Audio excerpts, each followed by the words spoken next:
where do conservatives lose you? So if for them to get somebody like to, where do they lose you? What would they need to do to get you? The number one thing is conservatives need to understand that the environmental crisis is not synonymous with climate change, that we have a clear environmental crisis. What we are doing to the planet cannot be undone, ever. And so we must figure out how to stop doing it. And that's true irrespective of the reality or fiction involved in climate change. And I'm pretty convinced there is both. So that's one. What else? Where else do they lose you?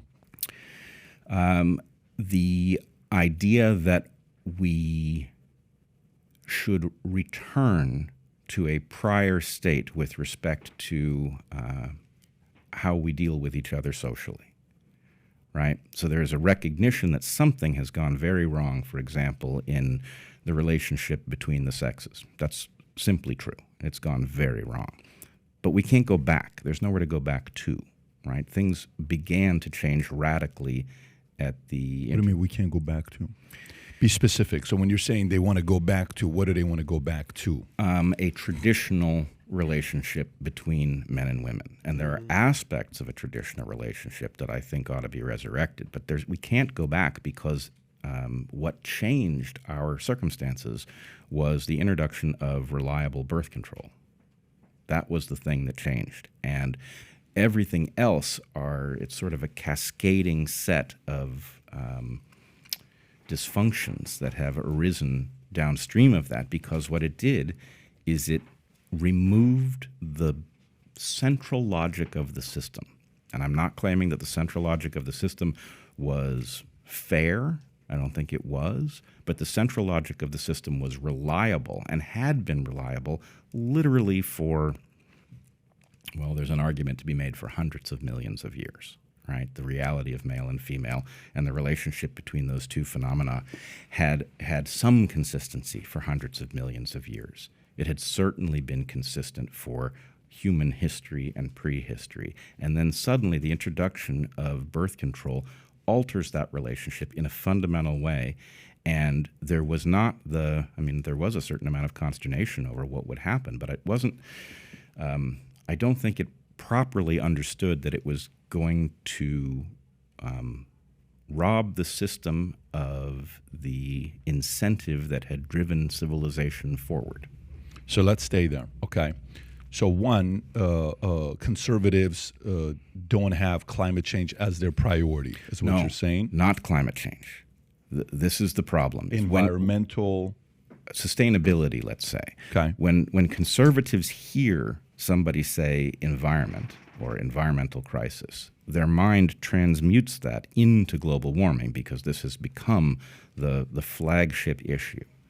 And the problem is conservatives, I believe, are correct that they detect nonsense around that issue, that they are being told something that is not a complete story, that where they're told we must follow the science on climate change, we have an emergency, and then the science amounts to models that they cannot evaluate. They have the sense that something is being smuggled in, and I don't think they're wrong about that. However, that's not the same thing as saying climate change isn't real and important. And more to the point, the issue of environmental sustainability is a real issue, irrespective, even if you found out that climate change was a complete fiction, right? It doesn't change the fact that we are in an environmental crisis that urgently needs our attention. So those are two different things, though, right? Because what you're saying is, one is, I don't know if conservatives are saying that climate change is fake and it's 100% fabricated, et cetera, et cetera. When they're saying the money is being used, let's not, fool ourselves. There's a lot of gaslighting going on behind closed doors. I mean, did you see the clip? These guys at Rebel News Media, did you see them interviewing Greta Thunberg? Did you see that fake op-ed she did with the police in Germany and that video? And then this, have you seen this one or no? Where you haven't seen this? I'm aware that it exists. I'm trying not to process it too much because I don't even know what it is. But the point is, like, she was doing a picture like she got arrested, and then she tweeted saying, I got arrested by the German police. And then these guys at Rebel News followed her. If you can just click on it, I've gotten permission from them. They responded Greta, back to me. Who was filming your arrest Watch this. in Germany? Because it looked like you did that in several takes, didn't you? Watch this. You were posing with the police. He's answering for you. He's answering for you. He said you had an agency. What? Sometimes I wish I had one. It would be much simpler then. Well, who was filming you then? I don't know, media. You don't know who was filming you in Germany? He said he knows. He says it was an agency. News agency, you idiot. Exactly. Do you normally have reporters defending you? Yeah. It's very likely that Watch the German this. police and RWE fossil fuel company would stage an arrest. Well, how many times were you arrested? Because you posed for several times, didn't you? Sure. So for example, that's not a conservative that says, why are you making propaganda videos using a young girl who's no longer young? She's 19 or 20 years old right now. I'm sorry, I don't like to be gaslighted. That's not a conservative thing. I relate more to libertarian philosophy, but if I have to choose between the two on who I vote for, I'm going to go on one side. I think the position from conservatives, having debated a lot, having had a lot of these guys on that specific topic is, look, we don't know.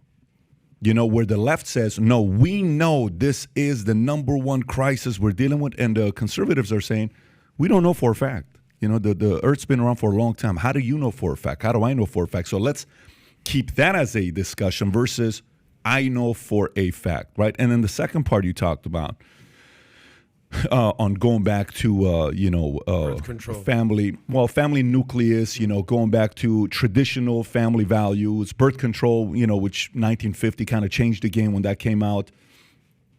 Well, sometimes, I see that as a test we do. Like I would assume as a scientist, I'm not a scientist, but we run a company and we'll say, let's test this comp plan to see if it works. And then all of a sudden you're like, oh, this comp plan produces terrible results. Guys, let's go back to the old comp plan. There is nothing wrong with that.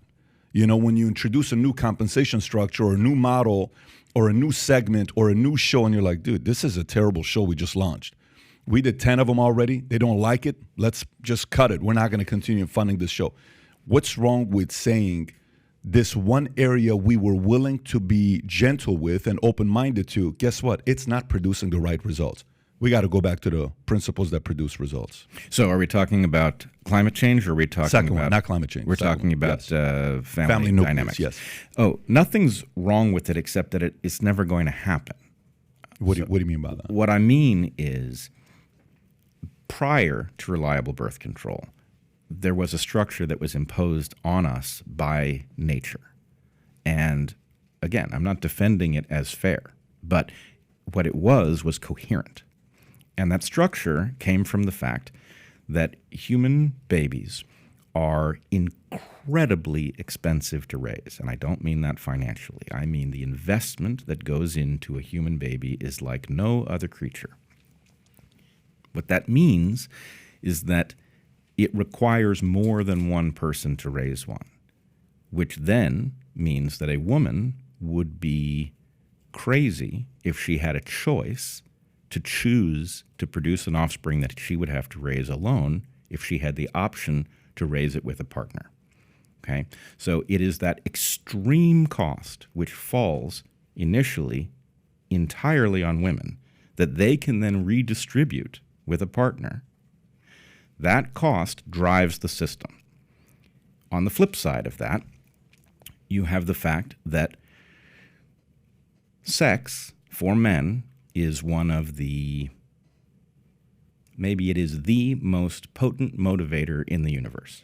There is nothing that tops it.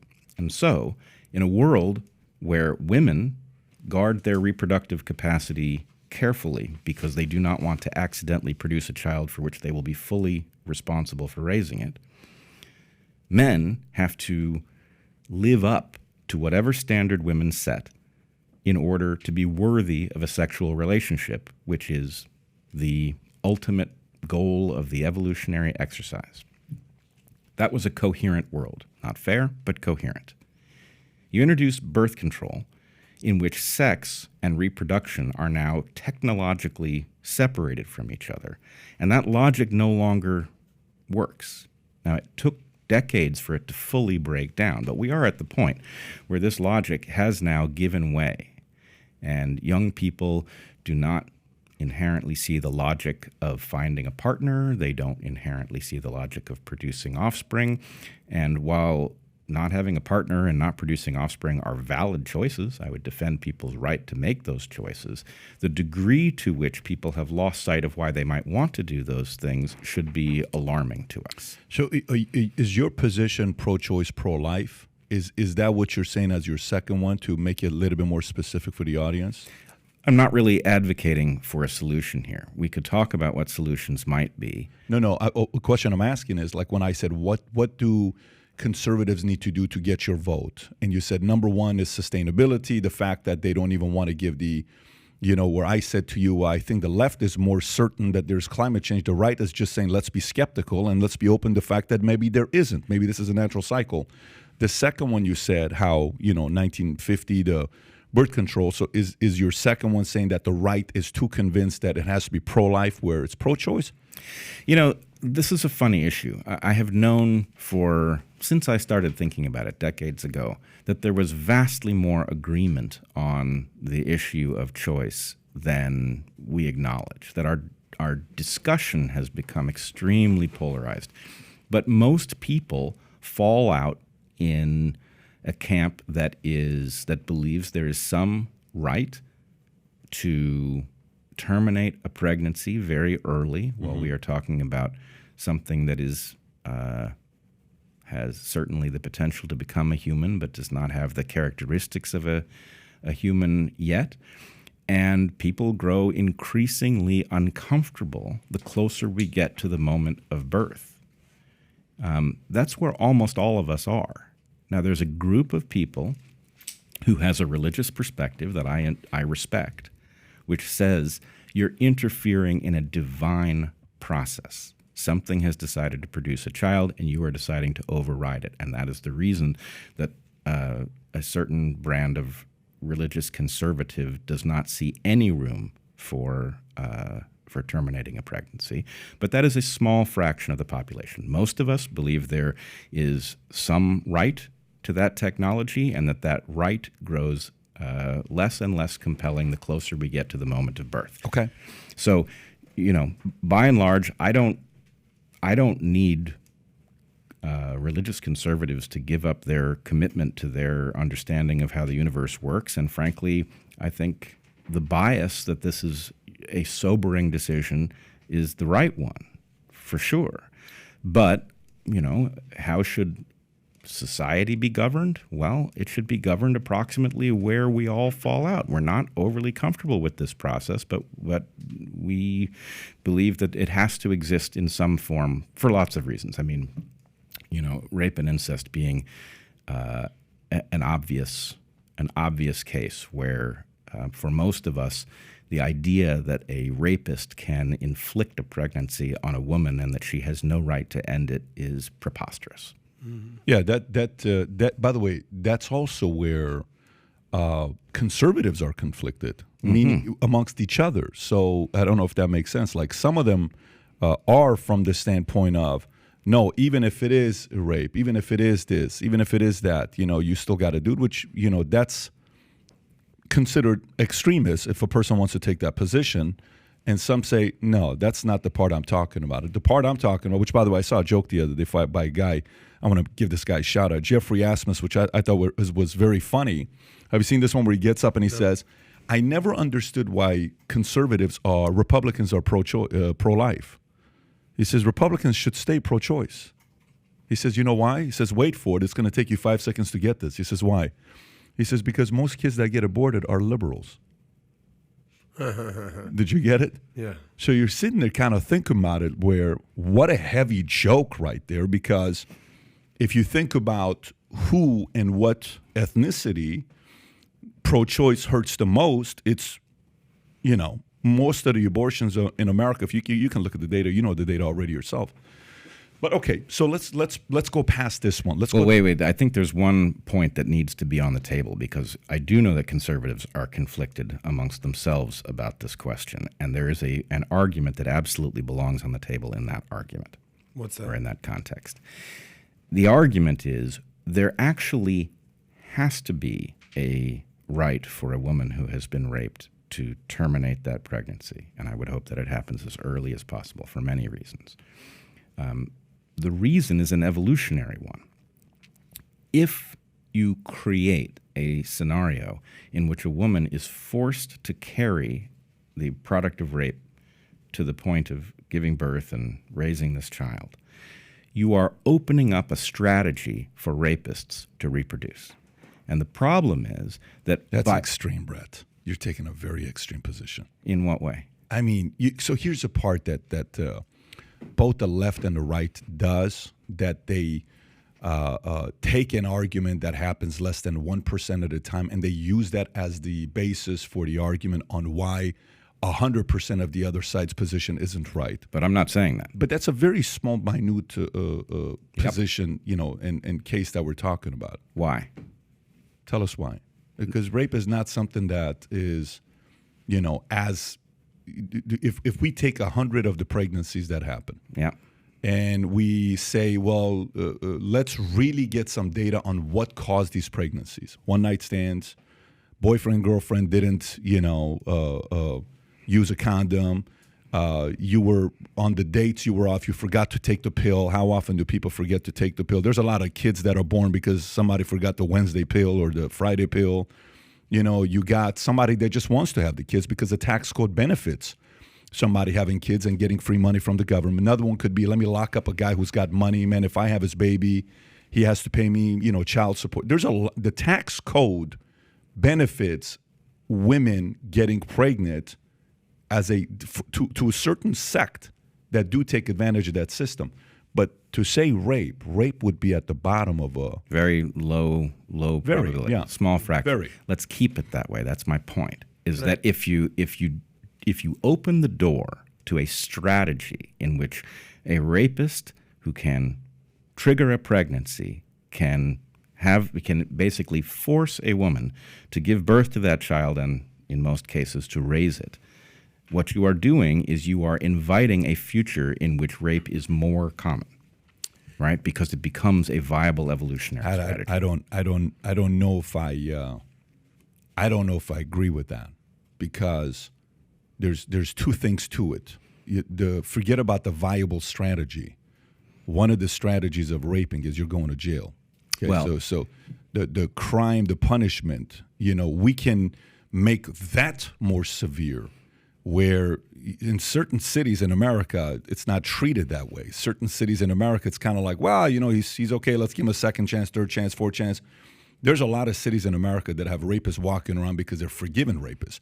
That's not the fact that we're saying let's keep the baby if you're raped by a man. That's because of laws are forcing some people to say I can get away with murder and rape. Well, I would certainly support stronger laws in cases where you actually prove a stranger rape is the case that we're talking about here. Then my sense is somebody who would engage in that doesn't really deserve a second chance. If you're capable of that, what are the chances that when you get out of prison you're going to do it again? The chances you're going to do it again are high. But the fraction of rapes that are actually successfully prosecuted is low. And so both things are true. Yes, by driving the penalty up for somebody who gets caught, you can reduce the viability of this strategy, but not sufficiently. And so all I'm saying, as an evolutionist, I know it's a rough argument, but the argument is you don't want this strategy to be a winner. I don't think conservatives are going to be sitting there supporting that. But the question then becomes so flip it. So you got two sides here. As a person who is you and your wife, evergreen, you're the top your wife's the top professor, you're right behind her top professor. So essentially you guys are the top two professors in school. 15 years, you got a 16-year-old, you got an 18-year-old. I think it's fair to say your kids are not going to go to Evergreen. Is that a pretty good assessment right there? No, they won't be. Full ride to Evergreen. But here's the part. As a parent now, it's different when you're a 29-year-old progressive versus a 44-year-old. I don't know your age, but I'm assuming we're the same age. 44-year-old progressive. Thank you. I'm 53, but well, great. You look good. It's that head of hair, bro. So a 53-year-old progressive. Your optics have changed. You're looking at it from your kids. You're seeing how you were treated. You're seeing how maybe you were even on their side and arguing on their side. Now you're sitting there saying, listen, certain things in life of values are no longer the same. What I used to vote for that was number 1, now it's number 13. What I voted for that was number 2, now it's 28. But what I thought it was number 17 is now number 2. What are your top 3, 4, 5 reasons on to say, I think this party has what I support and I think this party does? What are the top 4 or 5 things you vote for? Well, I should tell you, neither of these parties are viable. They're both so deeply corrupt that I don't see either of them being resurrected in some form. And again, this is exactly why I say reluctant radical. We are now at a place that we have to radically alter this system in order for there to be a system at all 200 years from now. And I care very deeply about this. I do have 2 kids, as you point out, and I'm very concerned about what world they are emerging into and what world they will produce children in. So I wish I could say, look, here's what you need to do to fix the Republican Party. Here's what you would have to do to get the Democrats back on track. This is too far gone, right? These are both influence peddling rackets, and we suffer from it daily. I mean, and I know it's a very dangerous topic, but I don't think we're ever going to get a better peek at how the system really works than looking at the pandemic that we have just experienced, right? Mm-hmm. That's the quality of governance that we've got. It's not good enough to manage a species playing with tools as powerful as the ones that we have. It's just not going to work. So if you like this clip and you want to watch another one, click right here. And if you want to watch the entire podcast, click right here.